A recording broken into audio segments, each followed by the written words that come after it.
Good morning, gorgeous people. Okay, so what I want to talk about today is um, correcting your finances and turning a car into a house. All right.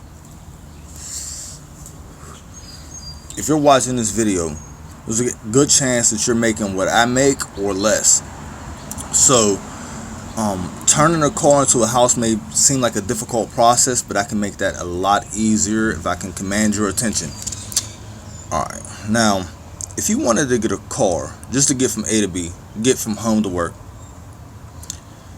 it may require you to save up the amount of a check and a half or two checks, and that is so that you can have, say, $1,200 to put down on a car, and that is just getting a car. And when you get a car with that amount of value, that car is going to lose value fast. It's already lost most of its value. All you're going to end up doing is putting money into that car and trying to fix it, trying to save it, and that's just not the way to go. Because when it comes time for you to sell that car and elevate and move up to the next level, that car is not going to be worth anything as a trade-in. All right, now let's use for instance a 2017 Camaro that's going for $30,000. All right, you go with that car. What you have to put down is 10% of the value of that, $2,900, as your down payment. However, I would advise you to put down about $4,000, an extra $1,000 every time. And what you have there is you're going to have your payments. Your payments are going to be set at about $380 to $390. It depends on your credit. It can go up to $410. And you would pay that off over the span of 4 years. And in 4 years, when you're done paying off that car, 2 weeks later, after your final payment, what you're going to get back is your title, and your title is only going to have your name on it. That's yours. All right, that car will depreciate to the point of 65%. It'll be 65% of its value, which will be $18,850. And then with that money there that the car is worth, you can sell the car, take $3,000. You can get a beater whip or another car, and you have an extra 16 or 15.8 left over that you can put into a house. That can be a down payment on a house. It's that simple. Okay, so you buy the car. You buy the car and you use that for 4 years, and then when you're done, what you do is you take the car, you sell it, and you use some of the money to buy another car, and you use the remainder, the $15,000 to $16,000 is left over, and you put that as a down payment for a house.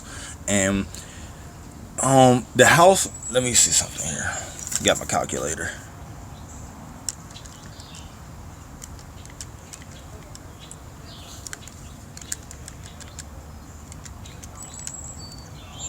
Okay, now if you were to buy a house that costs $50,000, your down payment, so under federal guidelines where they cannot deny you that loan, you have to have 33% of the value of the home as a down payment. Now, $50,000 is showing me $16,500. You put down as a down payment, and you have your house. All right. Now, I'm also going to go the extra step.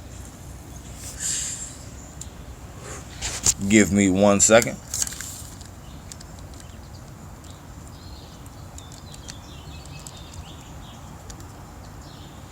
Okay, so that mortgage loan would be $33,500 plus your interest. Now, let's say you had a 10-year mortgage. A 10-year mortgage at the going rate right now, what we're going to do is multiply that by 1.3, and we're going to come out to $43,550. If we divide that over 120 payments, which is 10 years, your mortgage is coming in at $362.91.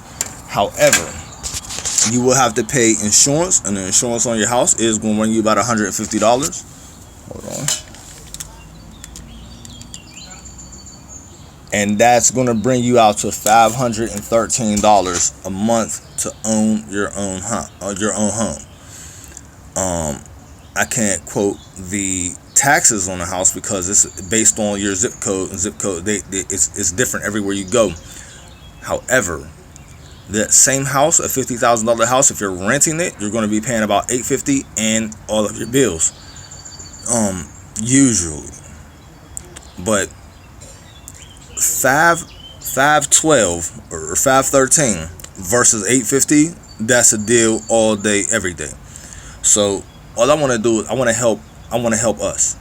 All right, I want people to be comfortable, and I want people to own their own houses, because there's a difference between the lay people and the billionaires. All right, now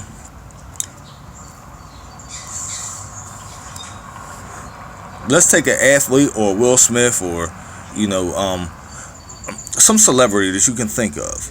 What they do is they excel in entertaining people to make money. The money is a byproduct of what they do. It's not essentially that they are making money. They are entertaining people, and off of entertaining people, they are making money. A lot of the billionaires, I've studied them. I understand a lot of people may not be Trump fans. I'm not a Trump fan, but back in the early 2000s, I was reading Trump's books, and I read like Rich Dad Poor Dad. I read every book that I could find that was written by an accountant or a certified financial planner, because I was trying to have finance education. What I learned is those people, they didn't study how to entertain people. They understand money. They studied money and how to make finances move, and that's what I excel at. All right, so I'm excellent with getting credit scores up, getting derogatory remarks off credit reports removed. I am good at repairing debt and helping people negotiate for cars, homes, businesses, getting bill payments down. It's just what I do. All right, so I'm just here to try to give that information forward, so that you can help yourself and you can also help the next generation. I'm speaking to you right now live from Wilkinsburg, and in this area there's a lot of vacant properties, and that's only for one reason. All right, now what the credit lenders do is they see that a person lives in a low income area, and when a person gets older, such as my father, he gets older, and what all the lenders do is they try to extend him credit cards. They want him to go into debt, and then once he gets in debt, they write it off as though they have earned a home. All right, now here's why. So they put him in debt with the thinking that his son or myself would inherit that home when he passes. All right, but when he passes, they can't take anything. Now they call it death tax. Death tax is when a person dies, and the credit lenders, they go after that person who died already to claim what is theirs, what is owed. So let's say he owes about $7,000, and the house is worth $65,000. They will try to get the person who inherits that house on the phone. And once they make contact with me, all right, what they'll do is they say, all right, well, your father owes us, so now you have to sell that property so that you can pay us what is due in his name, because you inherited something that we had rights on because he owed us X amount.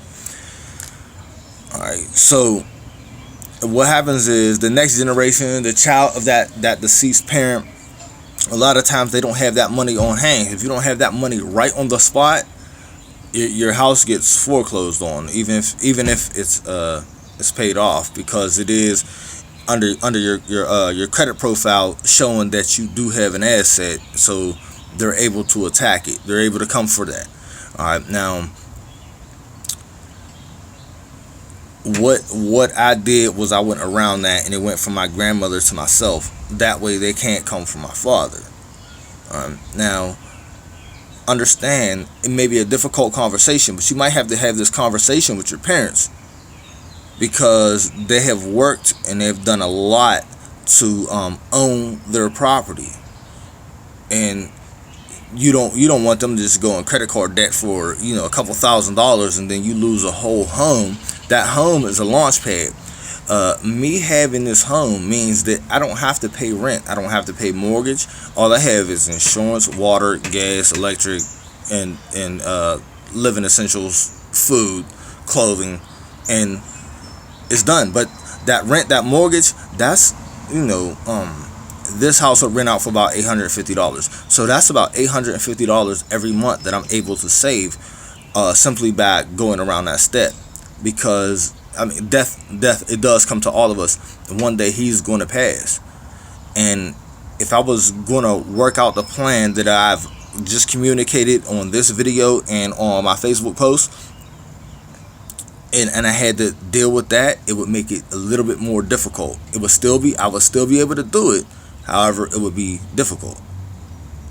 I'm saying, but what I just laid out for you, that is actually easy, because saving up that amount of money for just a car, as I started out and I said a check and a half, saving up for that Camaro, that $4,000, that may take you about 4 to 5 checks. You might have to budget a little bit more stringently, and I'm talking about someone who's making about $12-13 an hour.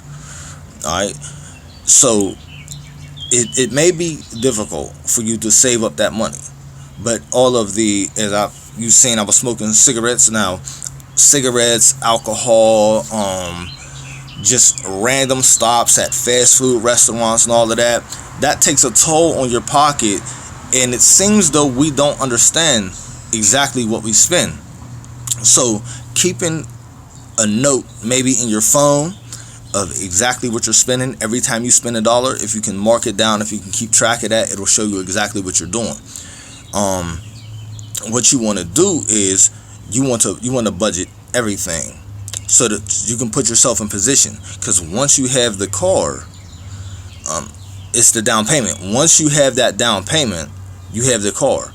After you have that, things become a little bit more lax, and then you have that note to pay. However, you're working towards something that a car is a liability, all right, because it only depreciates. It's not an asset like a home, all right, but you are working towards paying that off to make sure that it can be your down payment for a home. Because if I was to say $16,500, if you were able, let me see something here.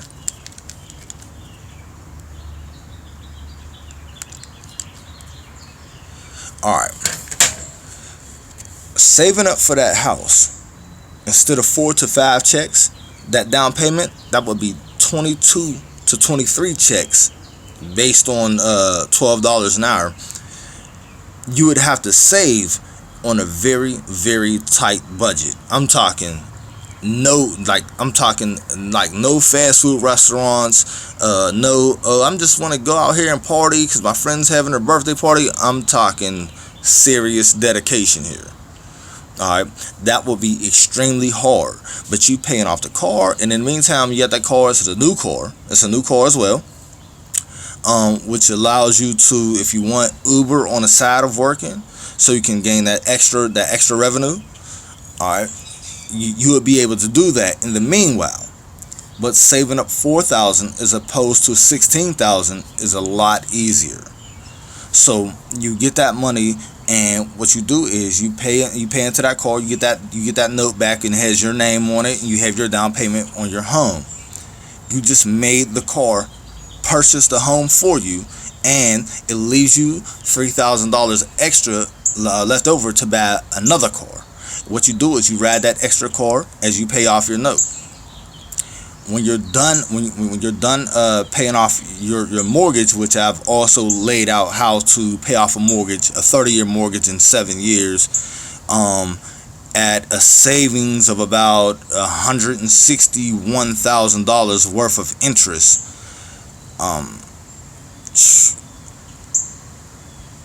Whatever you need, I can certainly explain that. and I'm coming free of charge. This is a service that an accountant or a certified financial, whoa, I can't get stung by no bee out here. I am allergic. Alright, now, alright, a certified financial planner would charge someone about $2,500 for this same thing that I'm saying right here on this video, and I'm going to post it on Facebook, and I hope that it does spread far and wide. For personal sessions, they would charge $100 a session, and they would see you about every other week. So on top of the initial $2,500, they would want $100 every 2 weeks, every paycheck that you would get. It can be pricey. Alright, but the thing is, I've studied this, and I did not have to go to college for it. I was able to excel to the point where I was able to take the CLEP test and just pass. So I was able to get my license back without paying $160,000 for a certification by going to, say, Pitt. I didn't have to do that. So since I was able to find the easy way to go about it and the cheap way to go about it, which will run you about $300 through Amazon and a whole lot of trips to the Carnegie Library. It's essentially whatever you want to study. If you wanted to study it, you can do it at the library and through Amazon, then take the CLEP test, and you wouldn't have to pay anything more than $65.